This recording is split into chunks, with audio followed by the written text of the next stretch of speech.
personally be with you, much as I would have loved to. And the pandemic then has created an economic crisis. It has created a food crisis. And sadly, the economic crisis has led to loss of livelihoods of millions everywhere in my country, in the United States, in England, across the world. And according to the World Food Programme, which received a Nobel Peace Prize just the other day, the number of hungry will increase by 250 million, in addition to the 1 billion that are already hungry. And if we don't make a correction, we could be seeing in the future 300,000 people die every day for lack of food, for starvation, for hunger. But the pandemic and its economic consequences are not the only emergency we face. We face a climate emergency. You have had a hurricane. We are having floods right now in cities like Hyderabad, cities like Pune. The fires have not stopped burning in California.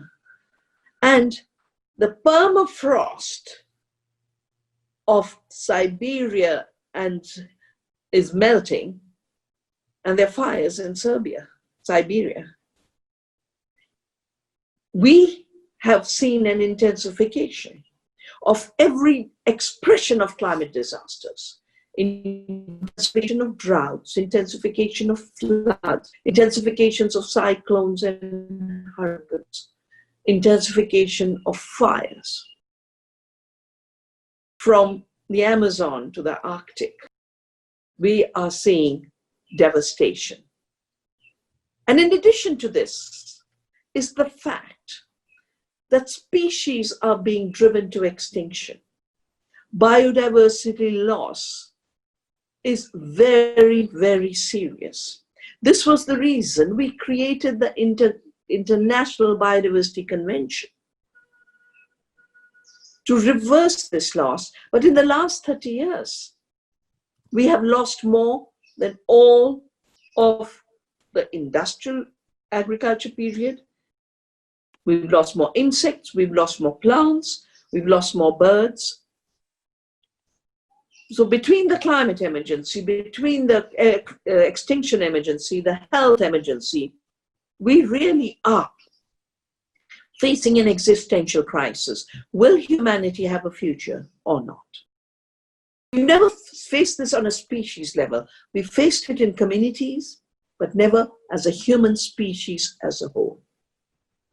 Now, there are foundational roots of this that come from a very patriarchal masculinist paradigm.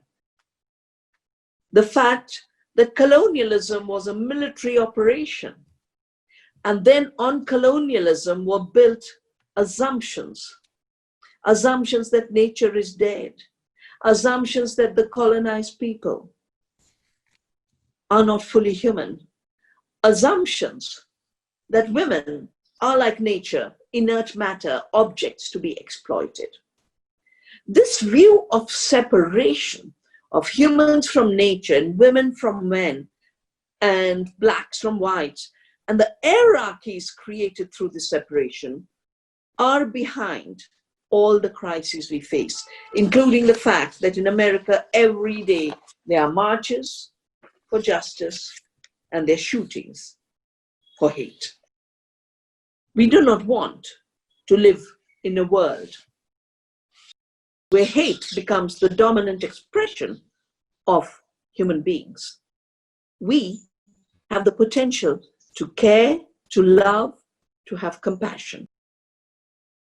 Now, if you think of the multiple emergencies we face, my work has shown me that every emergency can be traced back to a patriarchal, militarized, industrial, globalized agriculture and food system. Let me just run through some of the basic data. So we have a climate emergency.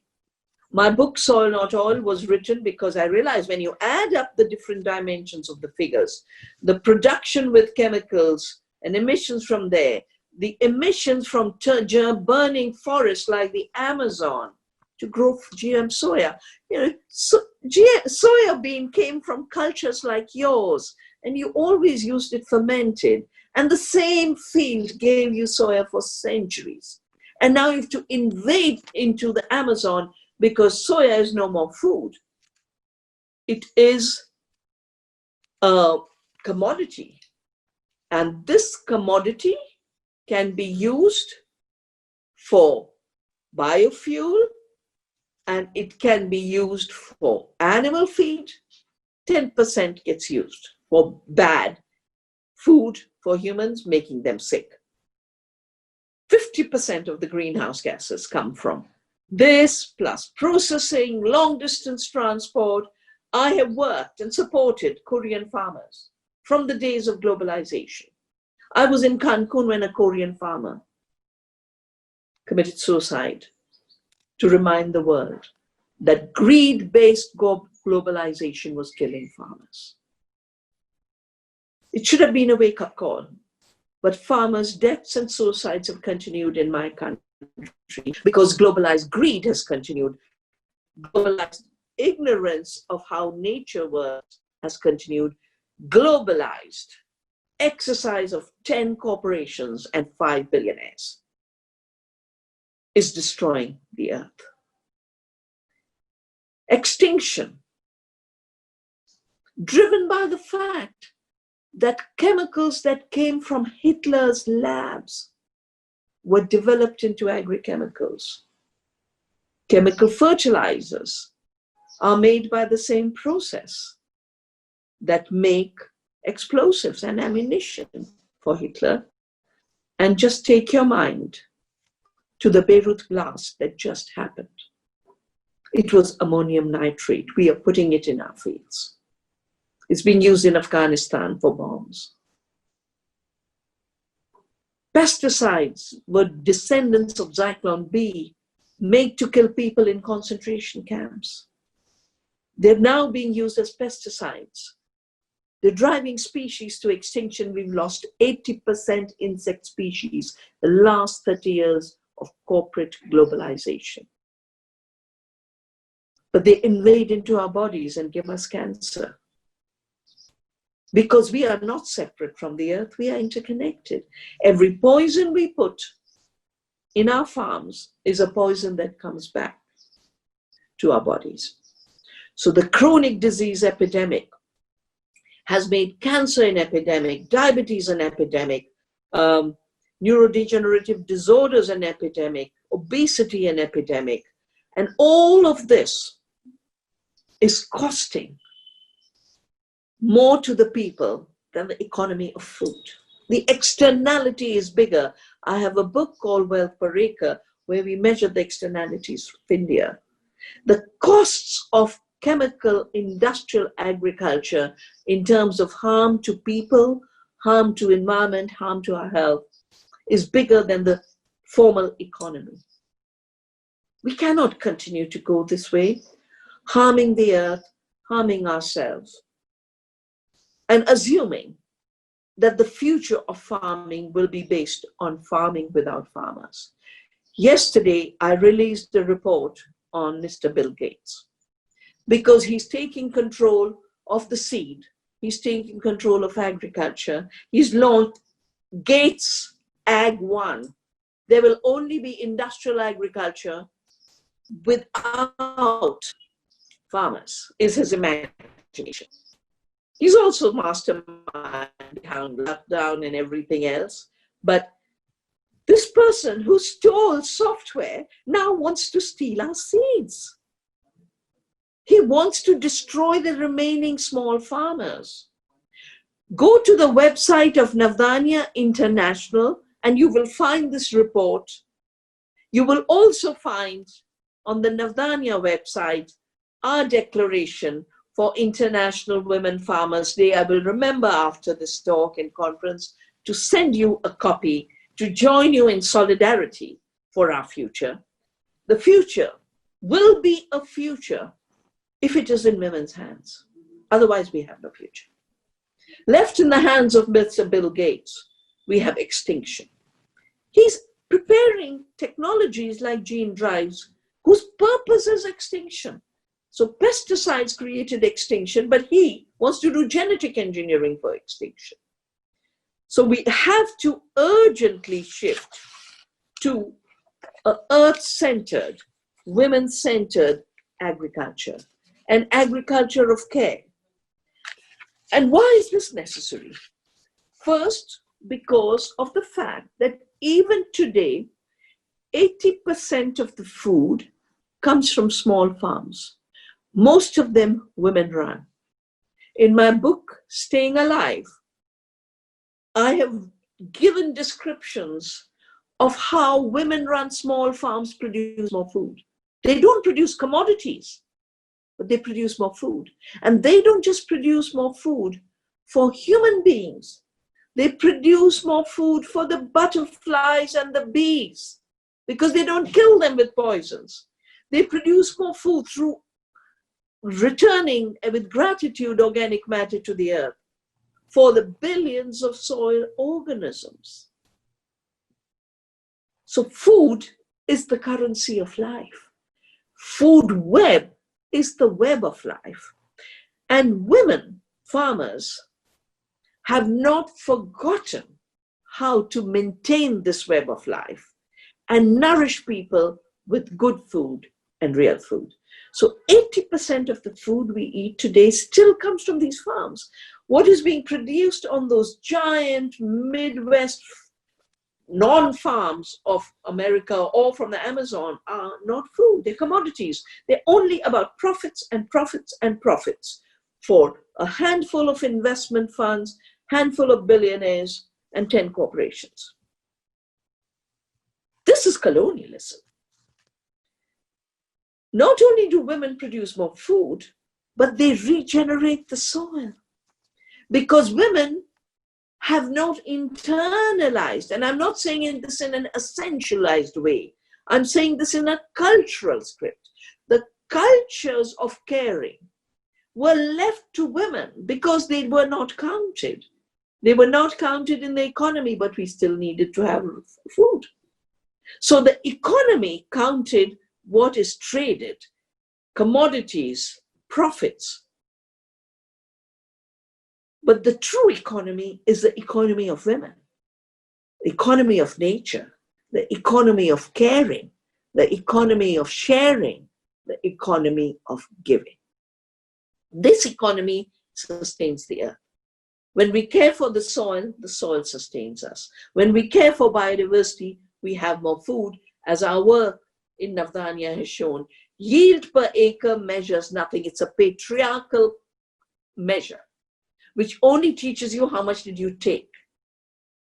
How much did you grow is measured by nutrition per acre. And we, women, feed the world. My book, Who Really Feeds the World, has a whole chapter on this. Women feed the world. Corporations kill the world. They are destroying the world. They are creating hunger and disease and pandemic.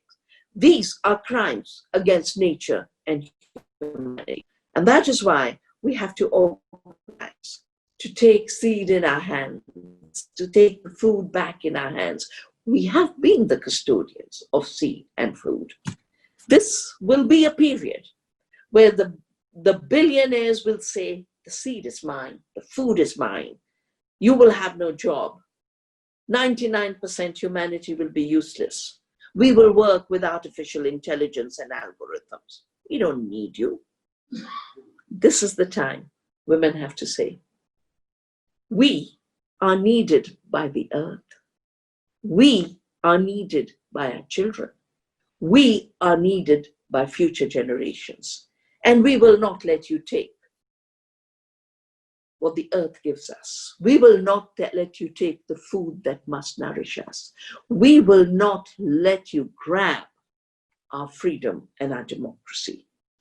So what is the agenda of a women-centered, nature-centered food system that we are creating? We are not talking about a utopia in the future. We are talking about women's struggles today and throughout human history.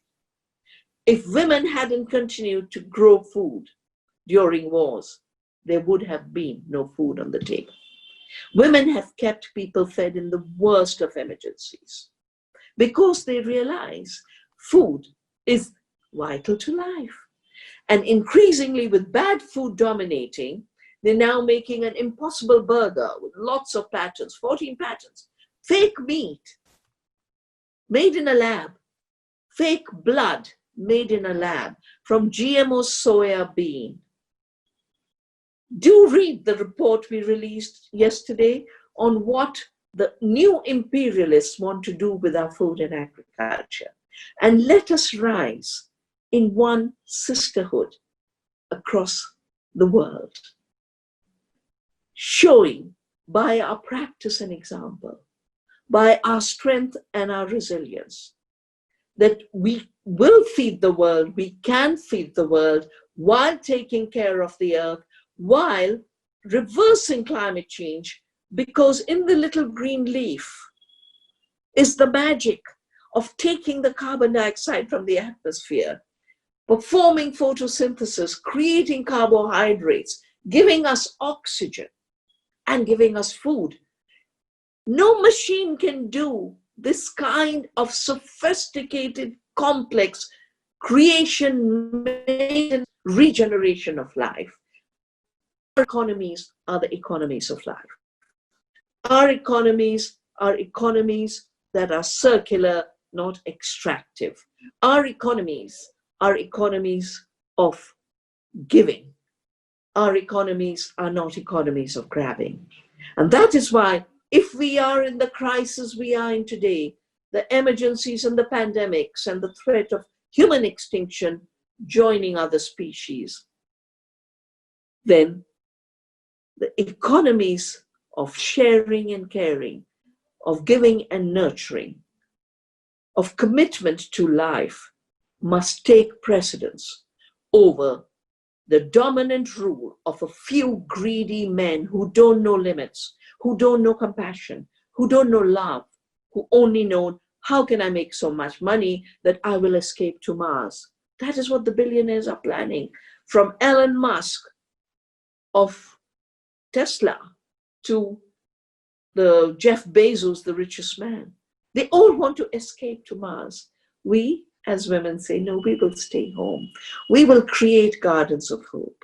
And from our small gardens, multiplied in millions, we will protect life on earth. We will grow nourishment. And we will sow the seeds of peace, of hope, of resilience, of love. My love to all of you. I am happy I was able to join you. And I know together from Asia.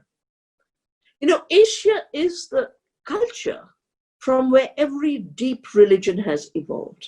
Every religion, including Christianity, is an Asian religion. Yeah. They call it the Middle East, but the Middle East is part of the Asian continent. It's not part of Europe.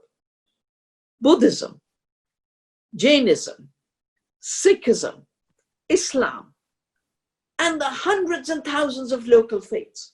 What are religions but saying we as human beings must learn to know who we are and why we are here on this earth? These deep questions we need to answer again. We need to answer them through science. We need to answer them through democracy. We need to answer them through our values.